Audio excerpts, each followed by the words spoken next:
banyak kebaikan untuk kita dalam kehidupan dunia guna bekal kita di akhirat insyaallah, sebagaimana yang Allah firmankan di dalam Al-Quran, yu'til hikmata man yasha wa man yu'tal hikmata faqad utiya khairan katsira wa ma yadhakkaru illa ulul albab. Dia Allah memberikan dan mendatangkan hikmah kepada siapa yang Dia inginkan. Semoga Allah jadikan kita termasuk hamba yang diinginkan olehnya untuk mendapatkan hikmah. Dan siapa orang yang diberikan Allah atas dirinya hikmah, maka orang tersebut telah mendapatkan banyak kebaikan yang bisa memuliakan untuk dirinya di dunianya dan akhiratnya. Semoga Allah jadikan kita termasuk. Al-Imam Abdullah bin Alwi Al-Haddad pada hikmah yang ke-36 ini beliau menjelaskan orang yang meletakkan harta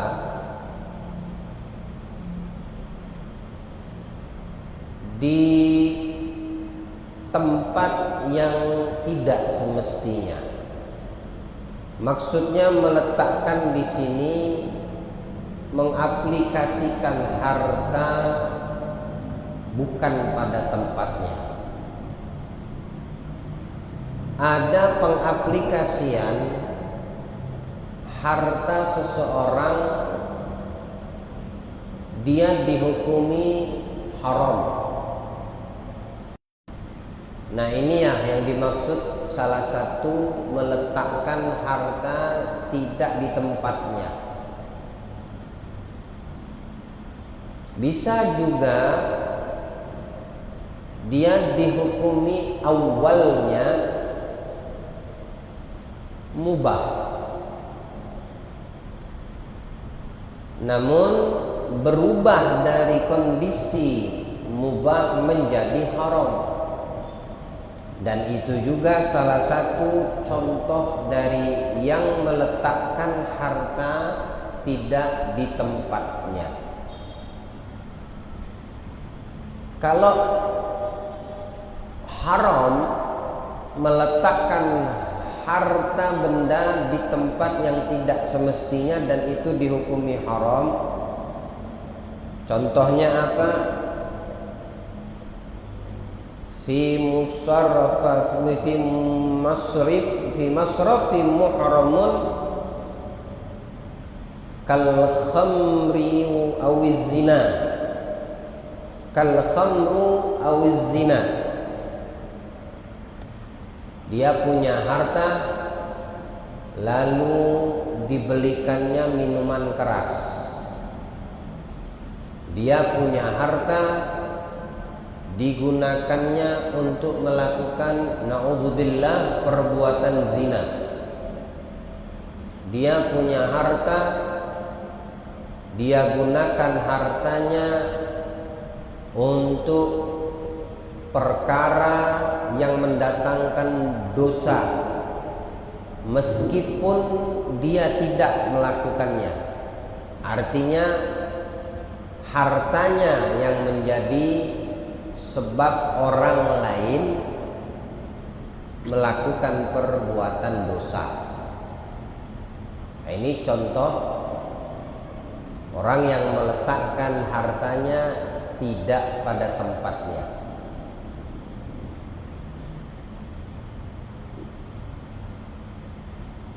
Yang kedua, mubah, boleh. Tapi boleh di sini jika melampaui batas, maka hukumnya menjadi haram. Dan itu dikatakan mubadzir, memubadzirkan harta saat kita mengeluarkannya itu termasuk perkara yang dilarang. Dan dimaksudkan pengaplikasian harta tidak pada tempatnya. Allah Ta'ala firmankan di dalam Al-Quran, innal mubadzirina kanu ikhwanas syayatin wa kana syaitanu li rabbih kafura. Sesungguhnya membazirkan, sifat mubazir berlebih-lebihan, itu adalah ciri-ciri amalan syaitan, dan yang melakukannya dikategorikan saudara syaitan. Alhamdulillah. Anda banyak harta, Anda banyak kekayaan, terus Anda memubazirkan harta itu di tempat yang tidak seharusnya dengan berlebih-lebihan, maka orang yang seperti ini dikatakan telah memubazirkan hartanya,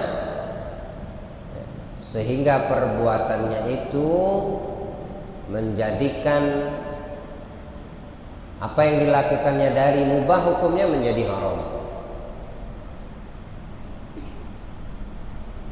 Adakah contoh memubazirkan yang bukan miliknya tapi boleh dipakai? Ada. Apa? Di antaranya air wakaf, ma'ul wakaf, untuk air masjid. Ini kan air wakaf lil muslimin,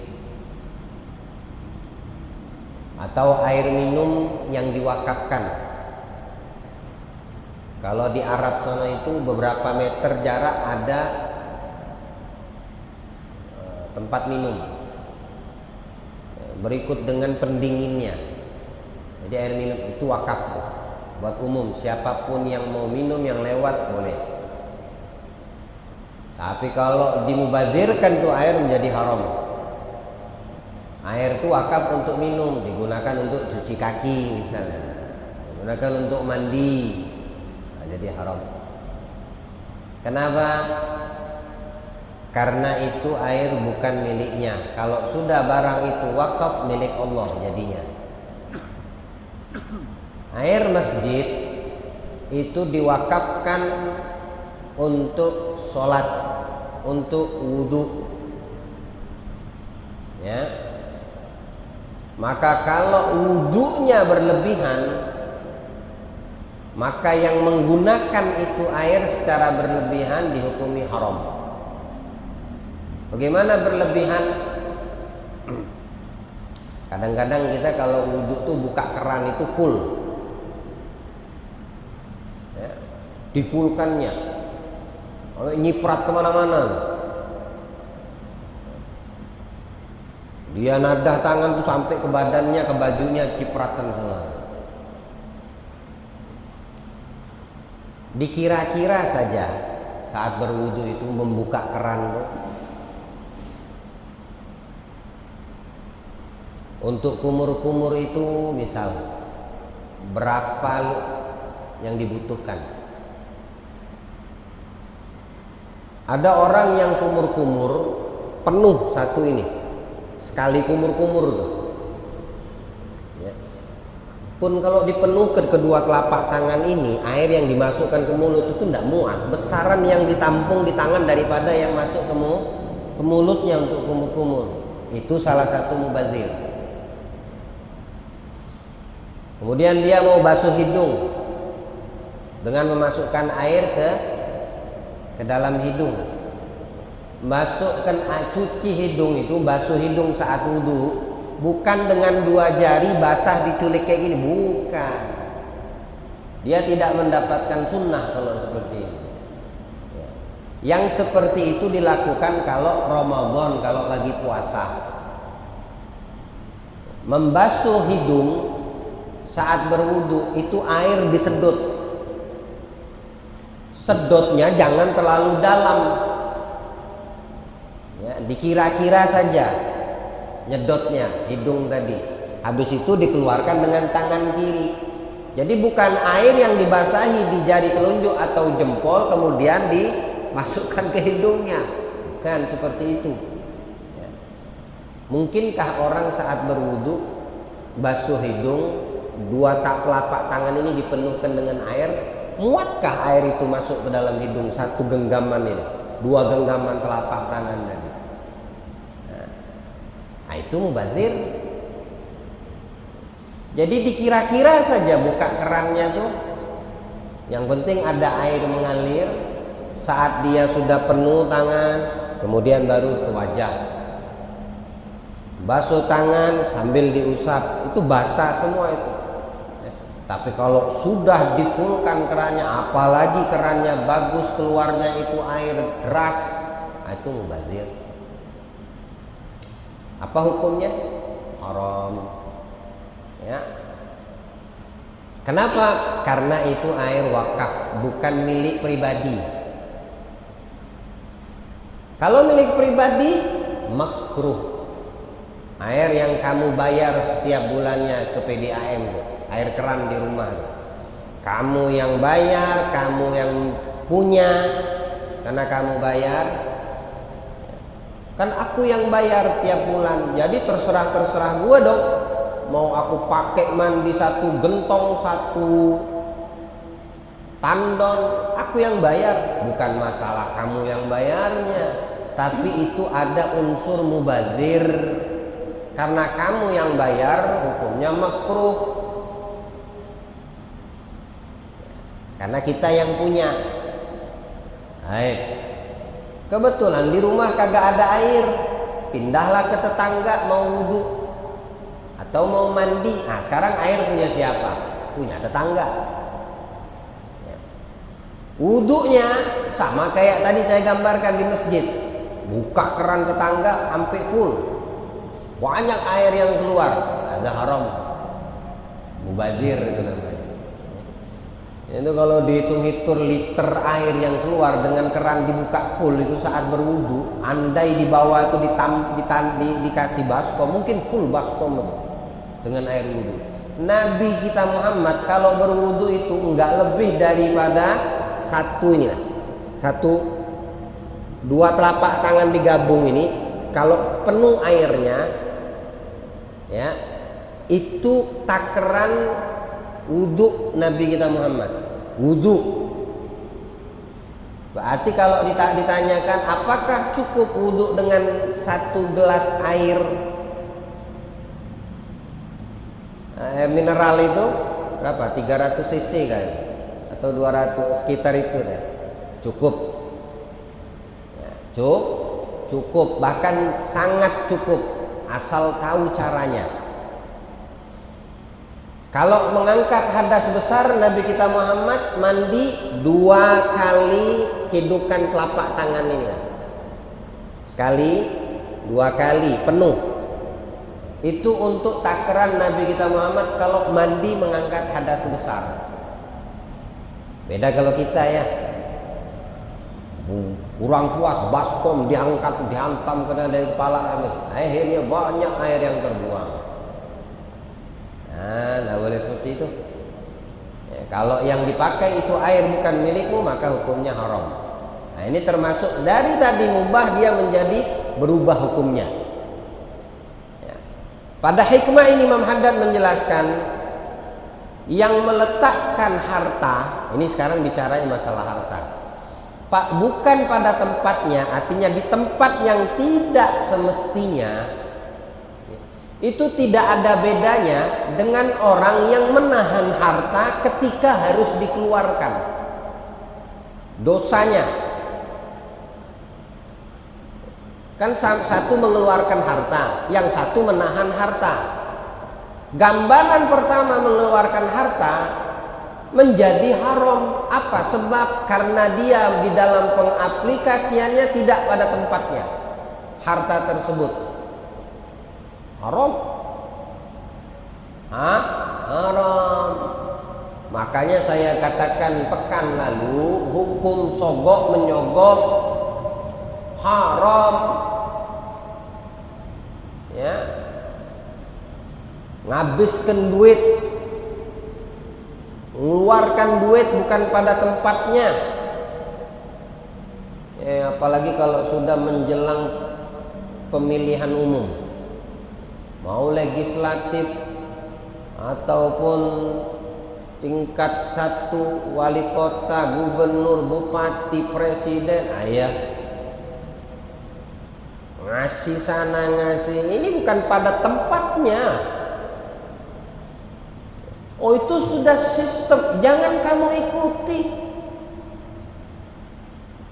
Kita punya iman kok. Orang muslim punya iman. Kalau nggak seperti itu kalah, biarin kamu kalah. Yang penting kamu jujur, berpegang teguh, berkomitmen kepada keyakinan agamamu yang melarang itu. Kalau nggak begitu nggak menang, nanti harus pakai duit beli suara. Semakin besar duit, semakin besar kemungkinan menang. Ya, cuma dengan cara yang tidak diridhoi, dengan cara yang diharamkan dalam agama, cuma untuk mendapatkan apa yang menjadi keinginan hawa nafsu kita. Jangan, orang beriman tidak mau seperti itu.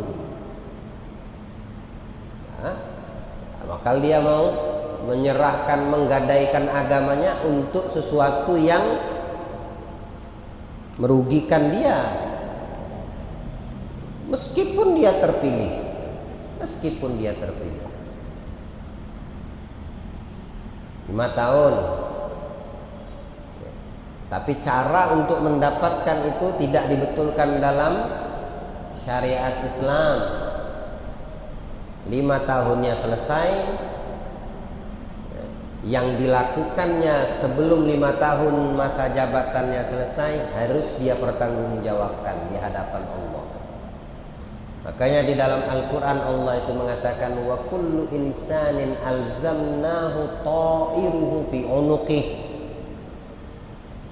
Setiap manusia, nggak ada pengecualian, laki, perempuan, tua, muda, kaya, miskin, nanti pada hari kiamat itu catatan amalnya digantung di lehernya sendiri. Kemudian Allah serahkan kepada si hamba itu dari catatan amalnya, perbuatannya ini kan tercatat semua tuh. Bilang Allah, Iqra kitabak, baca catatanmu. Bukan catatan Allah, bukan Allah yang mencatat, tapi manusia itu sendiri, kitanya yang melakukan, malaikat yang mencatat. Berarti siapa secara tidak sengaja mencatat? Itu kita sendiri. Amal perbuatan kita menjadikan catatan untuk diri kita terhadap apa yang kita lakukan di masa hidup kita. Hari kiamat itu catatan dikalungkan, diletakkan di pundak kita. Kenapa di pundak?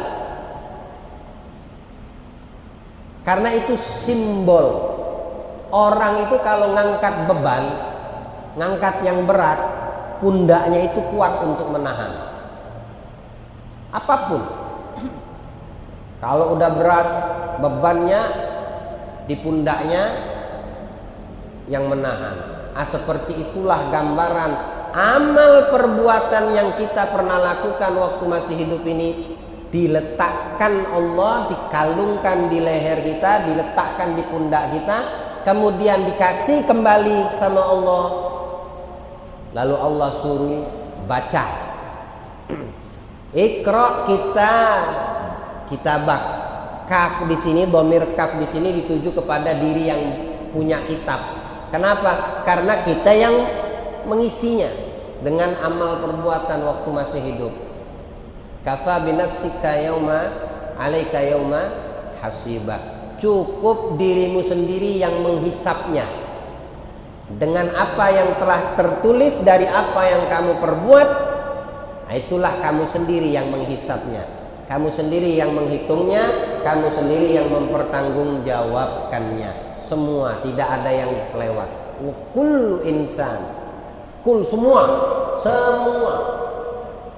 saya, Anda, istri, anak, turunan, kaya, miskin, tua, muda, laki, perempuan, mukmin, tidak mukmin. Nanti catatannya diberikan, dibalikkan lagi sama Allah yang isi catatan kita. Ma yalfidu min qaulin illa ladaihi raqibun atid. Dalam ayat lain Allah menjelaskan, tidak yang kita ucapkan terkeluar dari mulut ini kecuali yang kita ucapkan itu ada raqib dan atid mencatatnya. Ini ada diam lebih bagus. Lebih baik diam banyak daripada berkicau. Apapun begitu. Yang satu komen lewat komentar Facebooknya, medsosnya, itu semua dicatat kan? Nggak ada yang lolos, nggak ada yang lepas. Teman, Allah berikan kita pemahaman insya Allah. Orang yang meletakkan hartanya bukan pada tempatnya, tidak ada bedanya dengan dosa orang yang menahan hartanya di saat harus mengeluarkannya. Contohnya apa? Orang yang wajib mengeluarkan zakat dari hartanya, ditahannya, bukan dia keluarkan, ditahannya. Itu dosanya tidak ada beda sama yang mengeluarkan tapi di tempat yang tidak seharusnya. Maksudnya keluarnya dengan ke tempat yang dimurkai Allah. Bilang Nabi SAW, la tazulu qadama 'abdin yaumal qiyamati hatta yus'ala an umrihi fima afna wa an ilmihi fima fa'ala bih wa an malihi min aina iktasabahu wa fima anfaqa. Rawahu Tirmidzi. Bilang Nabi SAW, seorang hamba nanti pada hari kiamat itu tidak beranjak dari tempatnya sehingga ditanyakan kepada hamba ini akan umur yang Allah berikan kepadanya untuknya waktu masih hidup, kemana berlalu, umur kemana berlalu,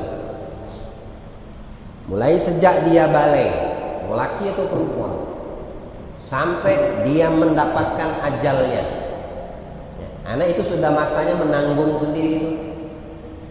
Orang kalau sudah akil, balik, muslim, dosa, pahala dia tanggung sendiri, dia dapatkan sendiri.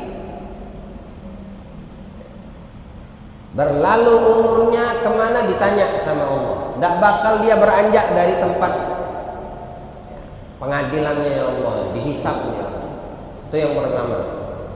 Wa an ilmi fima fa'al bih, terhadap ilmu, apa yang dia lakukan, dikerjakan dari ilmu yang dia ketahui, diamalkan atau tidak, tahu dia mana haram mana halal, diamalkan atau tidak. Nah, itu bakal ditanya sama Allah.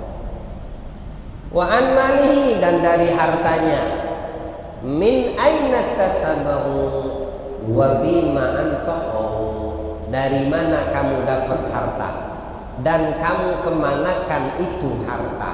Subhanallah, dari 3 pertanyaan ini masalah harta ditanyanya 2. Untuk perihal harta pertanyaannya 2 ya. Sisanya kalau yang kedua sama yang pertama tadi ya cuma 1 pertanyaan. Kalau harta ditanyanya 2.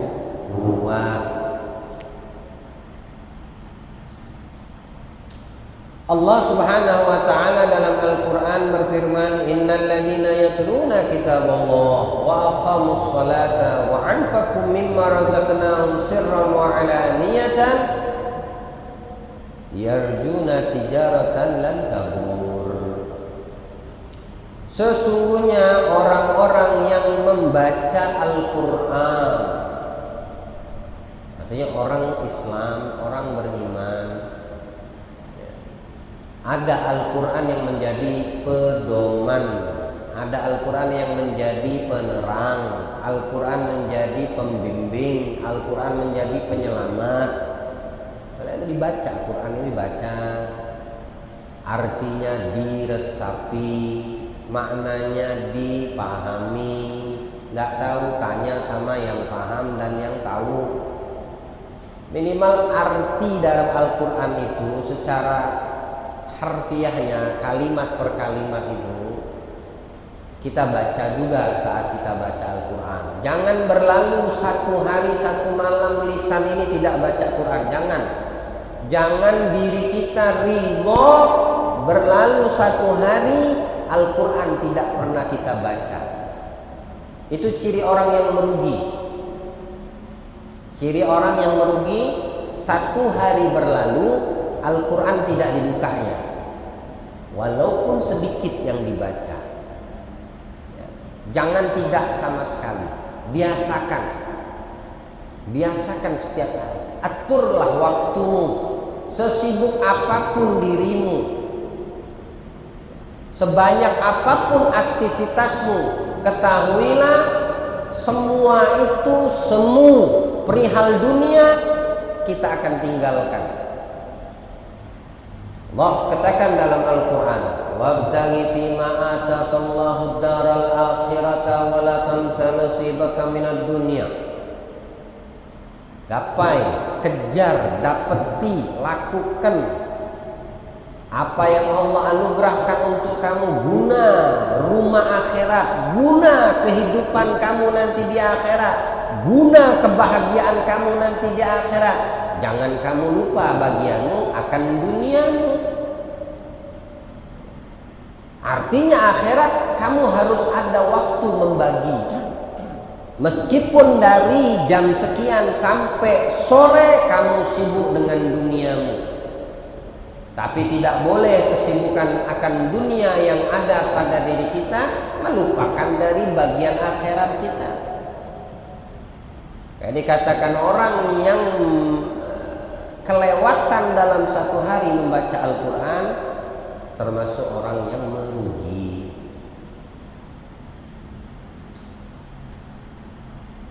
Sesungguhnya orang yang membaca kitab Allah, yakni Al-Quran, membaca plus berupaya mengamalkan, maksimalkan untuk diamalkan.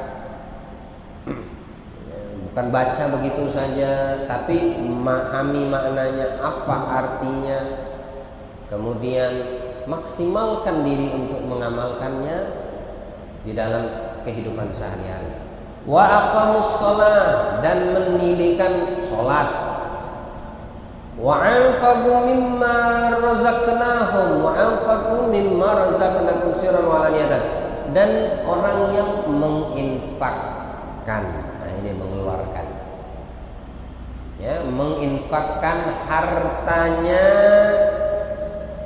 dari apa yang kami rizkikan untuk mereka. Menginfakkan sebagian, bukan semua, sebagian, sedikit.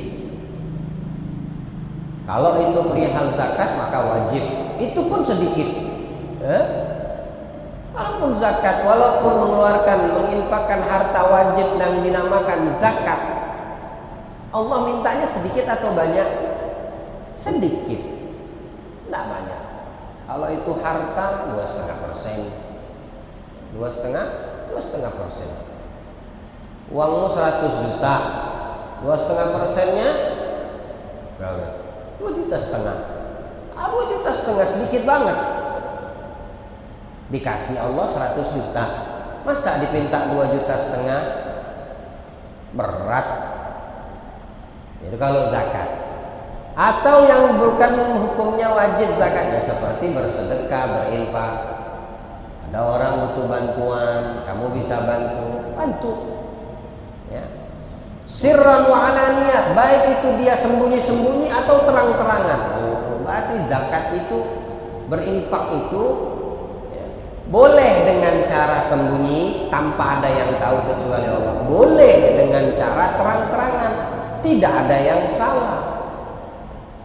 Ente mau berinfak terang-terangan atau ente berinfak mau diem-diem, semuanya tidak salah, karena ayatnya seperti itu mengatakan. Ini Al-Quran yang berkata sirran, sembunyi-sembunyi, diem-diem, maksudnya tidak ada yang tahu. Wa alaniyatan, atau terang-terangan, ada yang tahu, berarti nggak jadi masalah.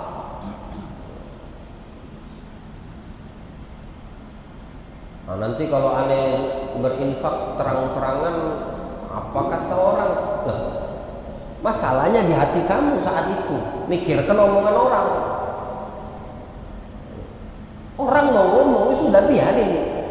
Yang penting kamu yang mengeluarkan harta secara terang-terangan, bagaimana isi hatimu terhadap apa yang kamu keluarkan. Ya kalau isi hatinya supaya dapat pujian orang, agak salah. Tapi kalau dia lillahi ta'ala, cuma ridhonya Allah, kasih sayangnya Allah, pahala dari Allah, rahmat dari Allah, itu tujuannya. Walaupun satu dunia tahu, tidak jadi masalah.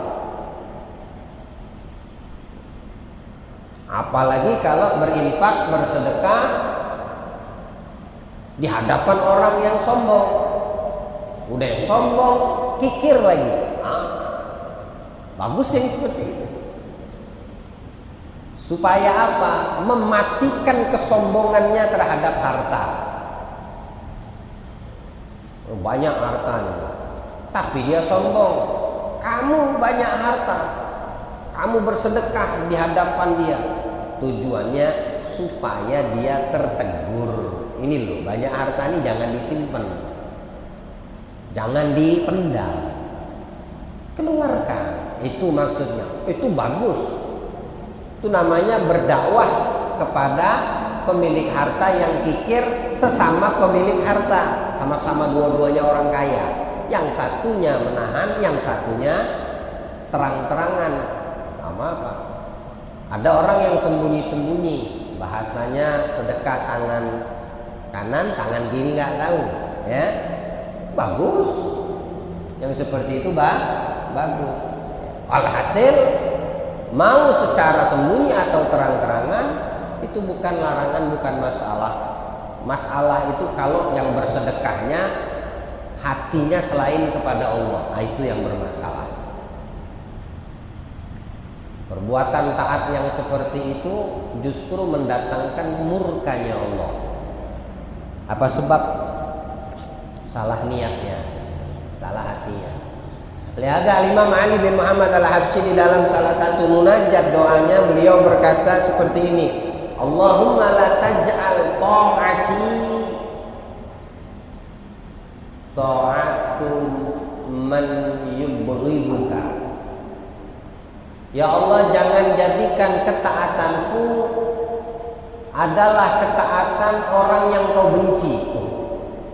Masa perbuatan taat dibenci sama Allah? Ya Allah, jangan jadikan ketaatanku ketaatan yang kau benci. Gimana taat dibenci sama Allah? Bukankah ketaatan itu mendatangkan ridho Allah? Betul. Ternyata ada perbuatan taat yang dibenci sama Allah. Yang bagaimana? Yang dohirnya taat, tapi isi hatinya berbeda, maksiat. Dia bersedekah supaya dibilang dermawan. Dia bersedekah harta supaya mendapat penghormatan. Dia bersedekah supaya dibilang orang seperti ini, seperti itu, dapat ujian. Bersedekahnya taat bukan? Taat. Tapi karena hatinya salah niat, maka taat itu mendatangkan kebencian, kemurkaan dari Allah untuknya. Nah, Imam Ali Habsyi berdoa seperti, ya Allah, jangan jadikan taatku sebagaimana taat yang kau benci. Dan jadikanlah waj'al maksiati maksiat man tuhibbu. Dan jadikan maksiatku maksiat yang kau cintai. Balik lagi ya. Secara huruf, secara kalimat kayaknya berbalik ini. Taat yang dibenci Allah, jadikan maksiat yang dicintai Allah. Ya, kalau sepintas kan masa maksiat dibenci sama Allah, sedangkan taat masa maksiat disukai Allah, sedangkan taat dibenci sama Allah. Nah, ini saya jelaskan apa maksud daripada doa Imam Ali Habsyi. Jadi saya ulangi dulu doanya. Allahumma la taj'al ta'ati ta'at man yubghiduk waj'al maksiati maksiati man yuhibbuk.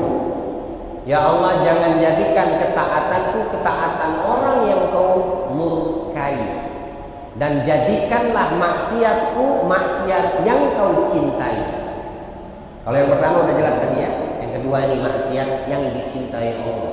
Maksudnya bagaimana? Maksiat itu adalah perbuatan dosa. Maksiat itu dibenci sama Allah. Maksiat itu dilarang Allah. Maksiat itu wajib atas kita menjauhinya. Ternyata orang yang bermaksiat ini, fulan melakukan maksiat, dia tahu itu dosa, dia tahu itu mendatangkan murkanya Allah.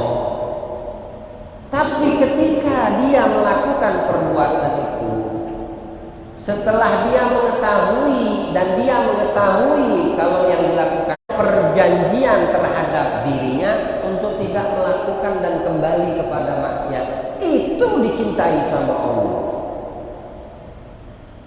Maksiatnya dosa, tak bagus. Tapi orang yang menyesali perbuatan maksiat itu dicintai Allah. Yang jadi masalah ini ada orang bangga dengan maksiat. Ini yang dimurkai. Paham sampai sini? Kalau maksiatnya ada penyesalan terhadap maksiat tersebut, mau itu kecil dosanya, besar apalagi, ada penyesalan, maka itu diridhoi Allah, disukai Allah. Si ahli maksiat ini, mahbub dicintai Allah. Kenapa? Apa sebab? Karena di dalam maksiat yang dia lakukan itu ada penyesalan.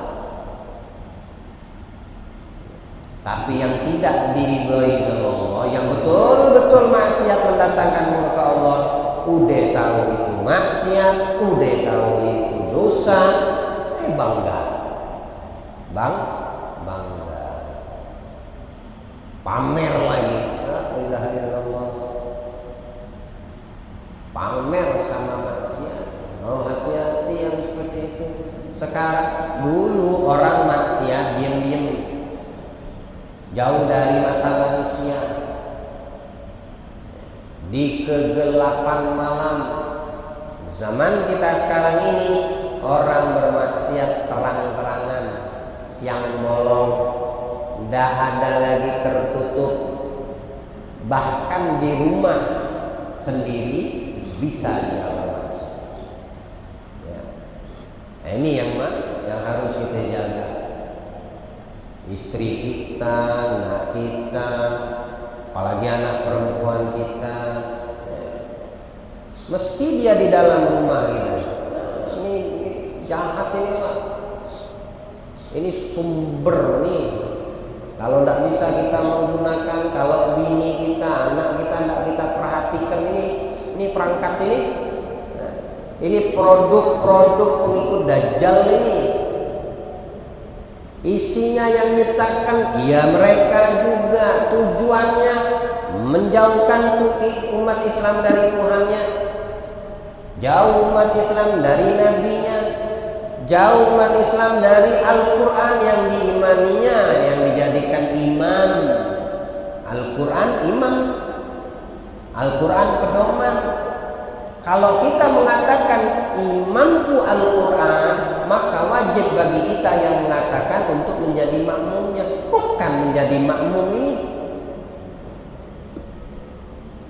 Cek nih hari, berapa jam kita buka ini, berapa jam kita buka Quran.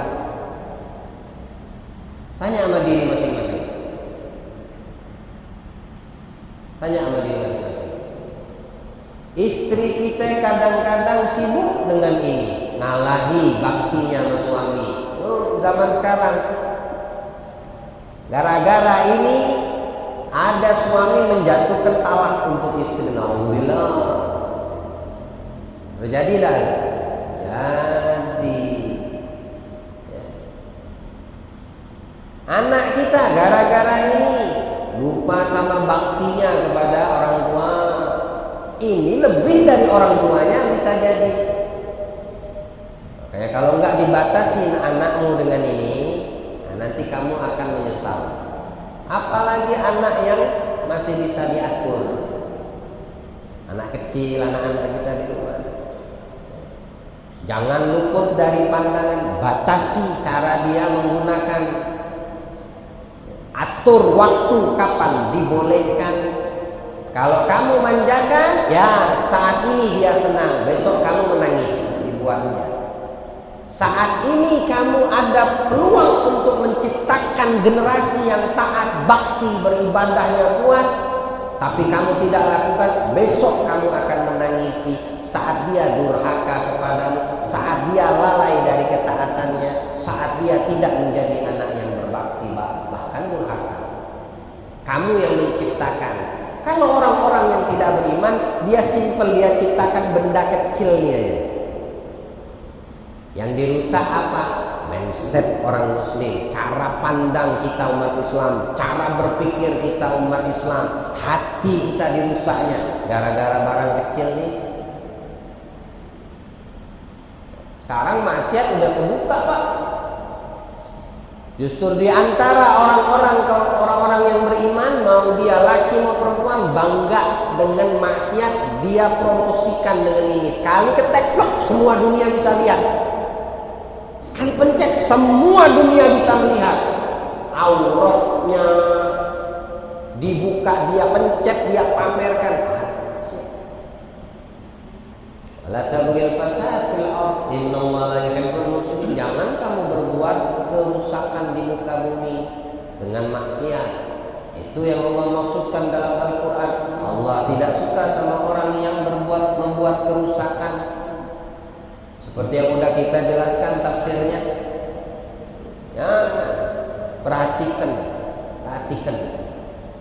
Boleh dia main HP pas libur sekolah, Sabtu, Minggu, malam Senin stop, sampai ketemu Sabtu Minggu depan.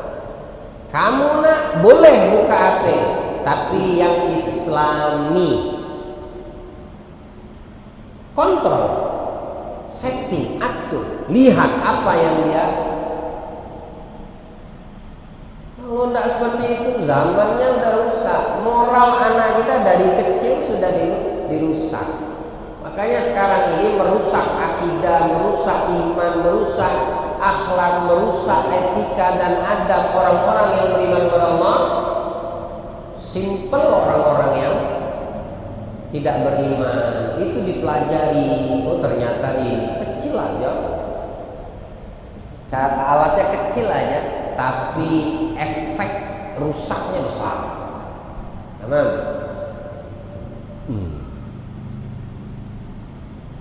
Wahakada. Jadi orang yang beriman kepada Al-Quran hendaknya dia